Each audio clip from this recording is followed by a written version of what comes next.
Welcome back student. मैं Mayank Kumar Gahlot public inter college Kant से कक्षा 11 की भौतिक विज्ञान की ऑनलाइन कक्षाओं में आपका स्वागत करता हूं।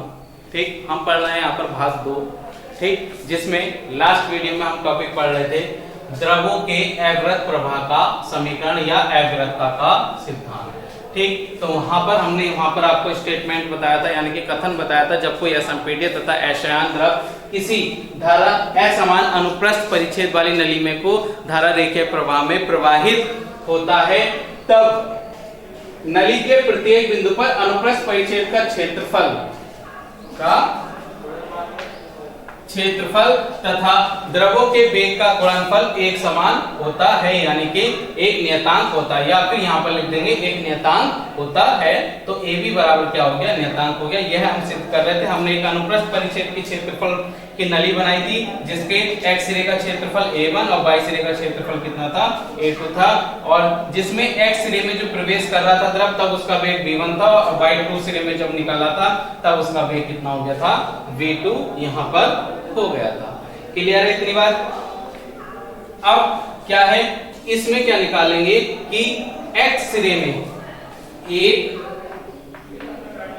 सेकंड में x सिरे में प्रवेश करने वाले द्रव द्वारा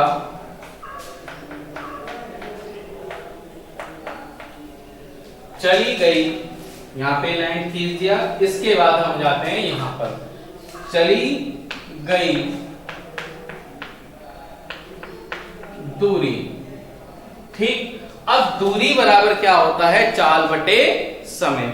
चाल किस वेग से चल रहा है, वह v वेग से चल रहा है, यानी जिसकी चाल क्या हो गई v1, और समय कितना है 1 सेकंड, क्योंकि यहाँ पे लिखा 1 सेकंड में x सिरे में प्रवेश करने वाले द्रव द्वारा चली गई दूरी। तो समय दे दिया यहाँ पर 1 सेकंड, तो यहाँ पर रख दिया 1, तो कितना आ गया v1। क्लियर है बात? तब x सिरे में प्रवेश करने वाले द्रव का क्या निकाल लेंगे, यहाँ पर आयतन निकाल लेंगे। ठीक, तो 1 सेकंड में x सिरे में प्रवेश करने वाले द्रव का आयतन। ठीक, अब आयतन क्या बताया था आपको, आयतन क्या होता है, 3 विमाओं का गुणनफल होता है। किसका होता है कि 3 विमाओं का गुणनफल। क्लियर है इतनी बात? 3 विमाओं का गुणनफल होता है हमारा आयतन। अब यहां पर देखिए क्षेत्रफल। क्षेत्रफल क्या होता है, 2 विमाओं का गुणनफल। क्या हो गया, 2 विमाओं का गुणनफल। अब एक का और गुणनफल करना है, तो x सिरे पे तीसरी विमा क्या होगी, यहाँ पर दूरी, तो यहां पर गुणा कर देंगे हम दूरी से। ठीक, तो यानी कि क्या हो गया a1 इंटू b1। ये क्या हो गया, यहाँ पर 1 सेकंड में x सिरे में प्रवेश करने वाले द्रव का आयतन हो गया यहाँ पर। क्लियर है इतनी बात? तो यहां पर हम लिख देंगे a1 इंटू b1। ठीक, अब क्या निकाल लेंगे, आयतन हमारे पास हो गया, घनत्व हमने मान लिया, माना द्रव का घनत्व रो है। क्या है, रो है। द्रव आयतन हमें पता चल गया, घनत्व हमें पता चल गया, तो हम क्या निकाल लेंगे उससे, द्रव का द्रव्यमान फाइंड आउट कर लेंगे। क्या कर लेंगे, द्रव का द्रव्यमान।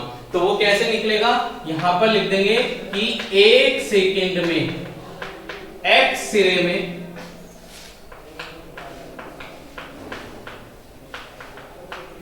प्रवेश करने वाले द्रव का द्रव्यमान द्रव्यमान बराबर क्या होता है, आयतन गुणा घनत्व। ठीक, तो यहां पर लिख देंगे आयतन गुणा घनत्व। और आयतन अभी हमने निकाला, यहां पर कितना आया था, A1 इंटू V1, और घनत्व कितना मान रखा है इसका हमने, रो। तो कितना हो गया, A1 into V1 into rho. तो एक सेकंड में जो x सिरे में यहां पर प्रवेश किया द्रव ने, एक सेकंड में x सिरे में जो द्रव प्रवेश किया उसका द्रव्यमान हमारा निकल कर आ गया। इसी प्रकार हम क्या कर लेंगे, बाई सिरे से निकलने वाले द्रव का द्रव्यमान फाइंड आउट कर लेंगे। तो अब आपको ये बात पता चल गई होगी, तो हमने पहले दूरी क्यों निकाली, दूरी क्यों निकाली, आयतन निकालने के लिए।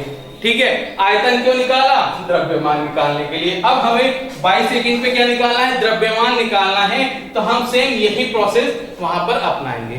ठीक, तो यहां पर लिख देंगे इसी प्रकार, इसी प्रकार। ठीक, तो यहां पर एक सेकंड में, एक सेकंड में y सिरे से निकलने वाले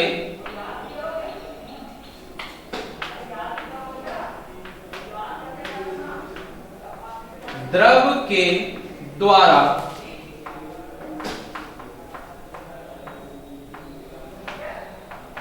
चली गई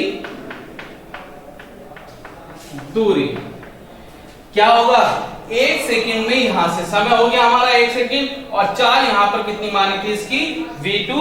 तो दूरी बराबर क्या होता है, 4 बटे समय, यानी कि v2, और समय कितना है यहाँ, एक सेकंड में निकालें तो 1, तो v2 अपॉन 1 बराबर किसके हो गया, v2 के हो गया।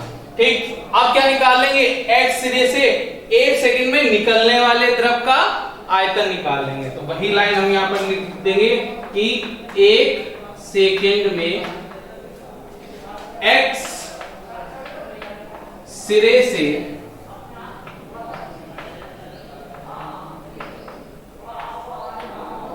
निकलने वाले द्रव का आयतन। यहां पर क्षेत्रफल देखिए, इसका अनुप्रस्थ क्षेत्रफल कितना है, A2 है, तो A2 लिख दिया, और इनटू वेग कितना है यहाँ पर, या चली गई दूरी कितनी है, v2 है, तो यहाँ पर आयतन कितना हो गया, A2 इंटू v2। तब अब क्या निकाल लेंगे, आयतन हमें ज्ञात हो गया, घनत्व तो हमने पहले ही मान रखा है कितना है, रो है। ठीक, तो यहां से क्या निकाल लेंगे, एक सेकंड में y सिरे से निकलने वाले द्रव के द्रव्यमान, क्या निकाल लेंगे, द्रव का द्रव्यमान निकाल लेंगे। तो यही चीज यहां पर लिख लेंगे, तो एक सेकंड में y सिरे से निकलने वाले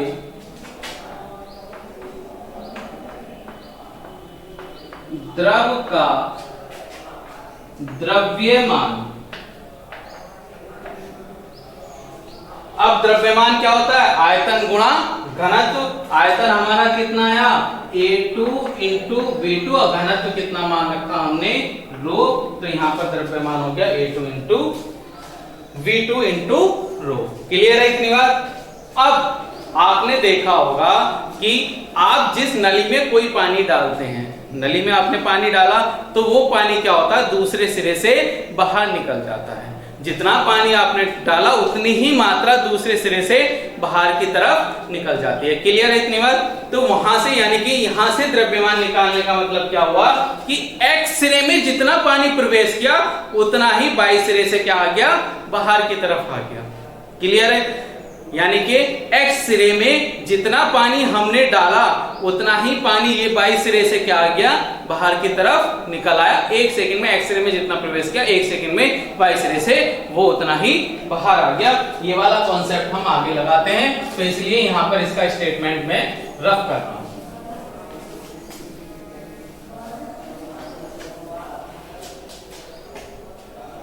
चूंकि यहां पर लिख लेंगे, हम जानते हैं, ये तो हम डेली लाइफ में भी यूज करते हैं ये वाली बात, कि एक सेकंड में x सिरे में प्रवेश करने वाले द्रव का द्रव्यमान, द्रव का द्रव्यमान बाई सिरे से 1 सेकंड में निकलने वाले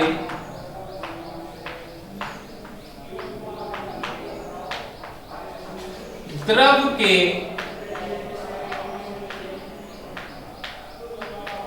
द्रव्यमान के समान होगा। ये बात हम प्रूव कर चुके हैं किस तरह से होगा, यानी कि दोबारा बता देता हूं। आपने एक नली ली, उसके 2 सिरे हो गए, एक को x मान लिया, एक को हमने y मान लिया। x सिरे में हमने पानी डाला तो y सिरे से वह पानी उतना ही का उतना पानी, सारे का सारा पानी क्या आ जाता है, बाहर आ जाता है। ठीक है, तो यहां पर समान होगा, यानी कि हमारा क्या है कि x सिरे में प्रवेश करने वाले द्रव का द्रव्यमान कितना आया था, A1 इंटू, ये चीज हम यहाँ पर लिख लेते हैं, A1 into V1 into rho, और 22 सेकंड में निकलने, 1 सेकंड में 22 सिरे से निकलने वाले द्रव का द्रव्यमान कितना आया था, बराबर होगा A2 into B2 into rho. रो से रो हमारा कैंसिल, तो A1 इंटू B1 बराबर A2 इंटू B2। अगर तीसरा पद भी होता, अगर हमारा तीसरा पद भी होता तो वह इसी के बराबर आता, इस वाली तरीके से। ठीक है, तो बराबर लिख देते A3 इंटू V3, चौथा बिंदु भी ले लेते यहाँ पर, तो क्या जाता A4 इंटू V4, यानी कि इसी क्रम में ही आगे समान आते चले जाते। तो इसे क्या लिख देंगे हम, A इंटू B बराबर नियतांक। यही हमें क्या करना था, प्रूफ करना था। क्लियर हो गई इतनी बात? यही हम लोगों को क्या करना था, प्रूफ करना था कि जब कोई असंपीड्य तथा अशायन द्रव किसी नली में धारा रेखीय प्रवाह में बहता है, तब नली के प्रत्येक बिंदु पर, जब कोई, एक मिनट दोबारा से बोल देता हूं, जब कोई असंपीड्य तथा अशायन द्रव किसी असमान अनुप्रस्थ परिच्छेद वाली नली में को धारा रेखीय प्रवाह में बहता है, तब नली के प्रत्येक स्थान पर अनुप्रस्थ परिच्छेद का क्षेत्रफल तथा द्रव के वेग का गुणनफल क्या होता है, नियतांक होता है, या फिर सभी जगह एक समान होता है, जो हम यहाँ पर प्रूफ करके आ लिया है। ठीक है, इतनी बात क्लियर हो गई। स्क्रीनशॉट ले लेंगे इसका, मैं थोड़ा सा हट गया, पूरे का स्क्रीनशॉट ले लेंगे जिससे आपको उतारने में आसानी रहे। चलिए अगले टॉपिक की ओर चलते हैं।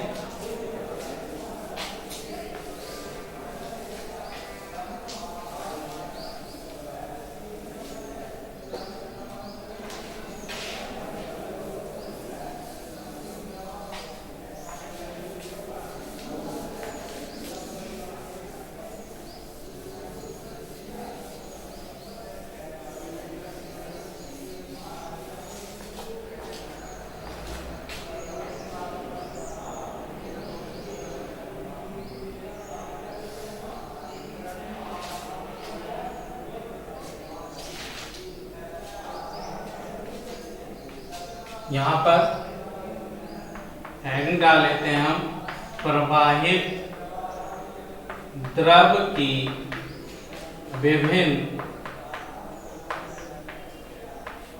ऊर्जाएं।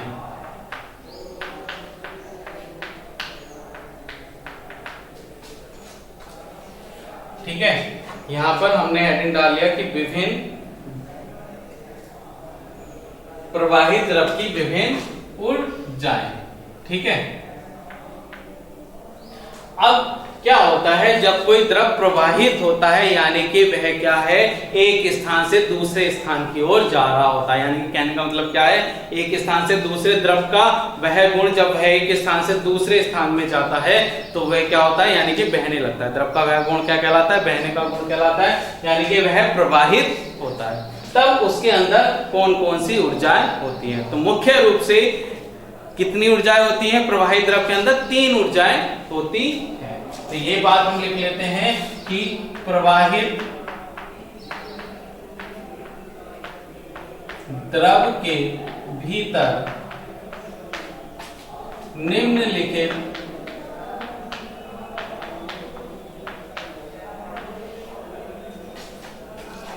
तीन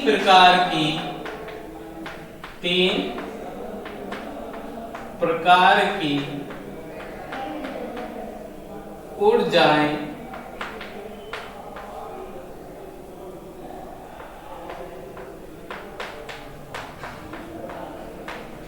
होती है। क्लियर है? जैसे नंबर 1 गतिज ऊर्जा, नंबर 2